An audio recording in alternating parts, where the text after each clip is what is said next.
Hey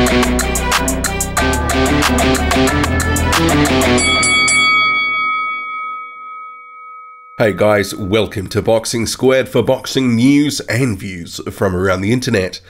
The final press conference for the Tyson Fury and Deontay Wilder fight on December 1st in Los Angeles. It has been held. And actually, it was a very disappointing event for me. It was a bit odd, it was a bit stilted, you know, a bit awkward at times. There was a little bit of heat towards the end, but it felt like it was manufactured for the cameras because, you know, that's what you do. You try to build a bit of interest, you know, have a bit of pushing and shoving, and that's what it devolved into. But we will get to that.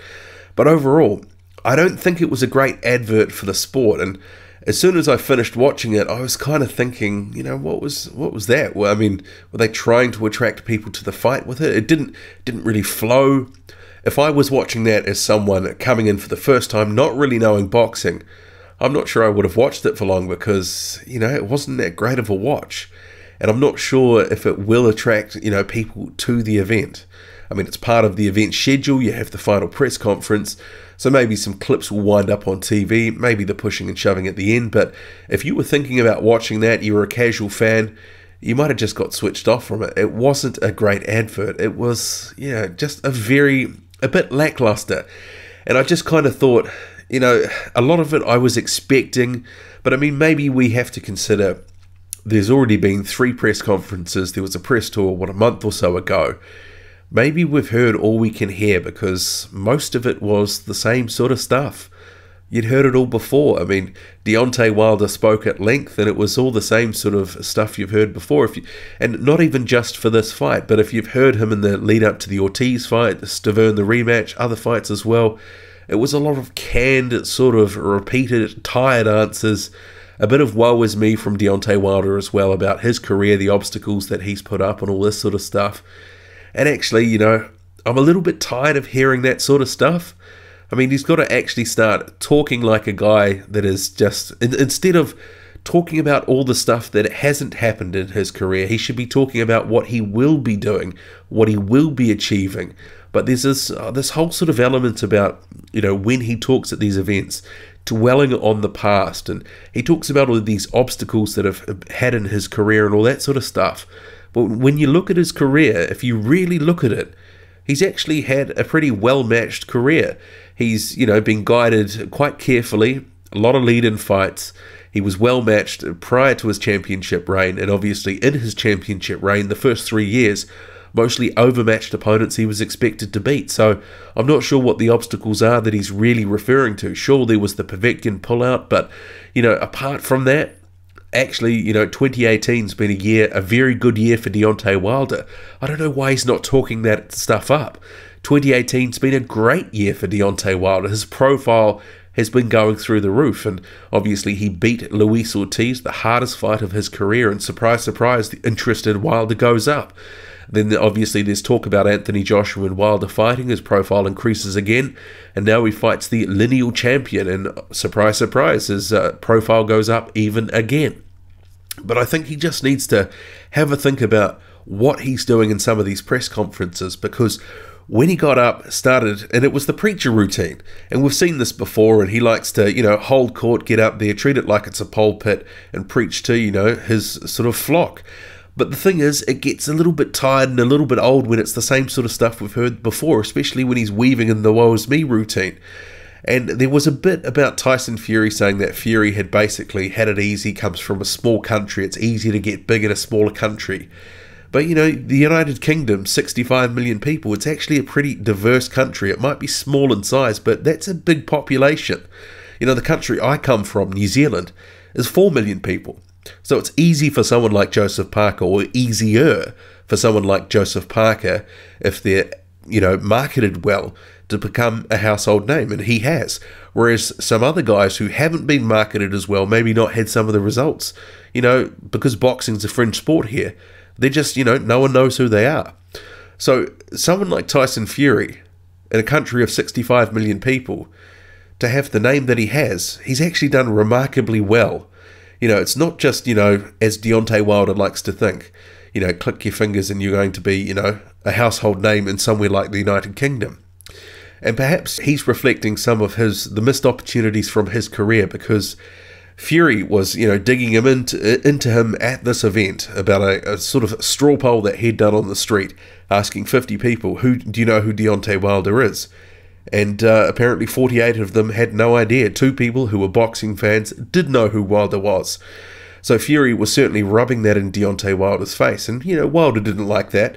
But then again, Deontay Wilder got some back of his own at Tyson Fury, saying that Klitschko beat himself. Fury didn't beat Klitschko, but Klitschko beat himself. So that really seemed to get under the skin of Tyson Fury. There was a 10 or 15 minute spot where Wilder was talking to the media, more like preaching to the media.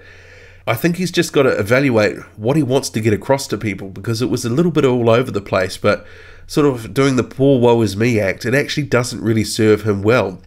He said that America had a mighty man in him, America's got the baddest man on the planet, but that boxing wasn't first or second in America. He should be saying, I am going to become one of the biggest names in world sport. He should be talking himself up, rather than making excuses why he isn't as big as he could be. When he's sort of making excuses for a profile, it doesn't resonate with me. I'm just kind of like, what, you're the champion, but what's all these excuses about? Come and knock this guy out, talk about what you're going to do and how you're going to do it, how you're going to unify the division with Anthony Joshua. That's the sort of stuff that I want to hear. And I think that would serve Deontay Wilder better than actually sort of trying to, one, either rewrite history about his career, or two, make excuses for why he's not more popular than he is. And he actually said he's never wanted to be big. He said in an interview after the actual press conference, he wants to be low-key. He doesn't want people to know who he is. But that doesn't actually gel with the sort of, front that he puts on, because he's been all about getting people's respect, for people to know who he is. He said this is his coming out party. So he can't have it both ways. He can't say he wants to be low-key, but then he says he wants the world to know who Deontay Wilder is. It just doesn't add up.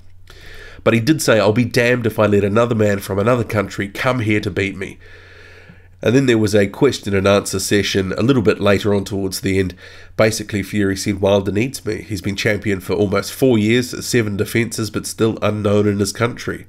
So what does he need to do? He needs to bring in a big mouth Brit, the best fighter on the planet. And then he said that he'll be kicking Wilder's ass and knocking him out. And Fury, then he went on a bit of a tirade of his own and sort of, held court for a bit, talking about himself being the best, and, if Wilder can beat him, then he'll be the best. But Wilder only came into boxing because he couldn't make it as a basketball player or a football player, but Fury himself was born to be a fighting man. And these were some of the tired old lines that we've heard from Fury before as well. But he did sort of say that Deontay Wilder, he thinks he's putting on an act. He wasn't always this brash and colourful, and that it took him 30 fights to actually start to grow a personality, because before that he was shy and reserved. It was only after that he beat Stavern that he got some swag. Well, this is according to Fury. But he doesn't believe that it's genuine. He says it's fake. He says Deontay Wilder is a fraud. But coming back to Deontay Wilder's comments about Klitschko, because this really seemed to get under Tyson Fury's skin here. Fury started to fire up a bit, and then Wilder sort of came back with, do you have some sugar candy up your nose? And to which Fury said, well, maybe. Don't knock it till you try it. Wilder said he's the best in the world. They fear me. They think I'm crazy. And I am. So Deontay Wilder says he is crazy. And it was from this point where things in the press conference started to take a bit of a turn for the worse, started devolving into a bit of a yelling match, and Deontay Wilder said, I'm going to eat you. And then he started saying, I'm going to knock you the f*** out. And he started chanting, I promise you, I promise you. And of course, as it did in the final press conference a month ago from the press tour, ended in a bit of an all-in situation, bit of pushing and shoving, handbags at dawn sort of situation. And Tyson Fury even decided to take his shirt off. But there was just something about it all that it was like, yeah, okay. It kind of feels like this is a bit of put on for the camera. I just don't know how much of an advert for the fight it was. It all kind of felt a bit forced. It just kind of didn't hit the mark, at least not for me. I'm still going to buy the pay-per-view regardless, but looking at this, and, I was actually watching it with someone, and they just kind of like, okay, it didn't really sort of do anything for them. And subsequently to the presser, there was some media interviews which were held just off stage, and you may have seen it already, but Radio Raheem from Seconds Out, he asked Deontay Wilder, so what did you mean by that question where you talked about, our people have been fighting for 400 years, and Wilder just completely went off on him, saying, you know what I mean, you know, I don't have to talk about it, you know what I mean, you know, words to that effect, and really showing some emotion. And it did get me thinking, because Wilder said, you know, in fight week he needs to fire up, he needs to be the bronze bomber, that's his alter ego, he needs to sort of put that guy in play. But I just wondered, with some of that and some of the bits at the, you know, the final face-off towards the end of the press conference where he was shouting at Fury with, you know, all his might, I just wondered, is he just carrying a bit of emotion, a bit too much emotion into this fight? Is this going to manifest itself in the ring? I mean, it was just a question that I had in my mind, because it's probably the most animated that I've seen Deontay Wilder at an event before, immediately prior to his fight, you know, in a fight week. So, you know, just a question there for you. Is Deontay Wilder, is he too emotionally invested? Is he, you know, going to be able to control his emotions and keep them in check? Let me know. Drop a comment on that. Also, drop a comment on, what did you make of the press conference? I was a bit disappointed overall. It sort of, you know, started off a little bit stilted, felt a little bit flat, and, you know, sort of livened up towards the end, but didn't really feel like the sort of event that I was hoping that maybe it would be. I just don't know what sort of, you know, advert it was for the fight. But let me know. Drop a comment, loud and often. Hit like, hit subscribe, follow me on Twitter, boxing_squared. I'm out.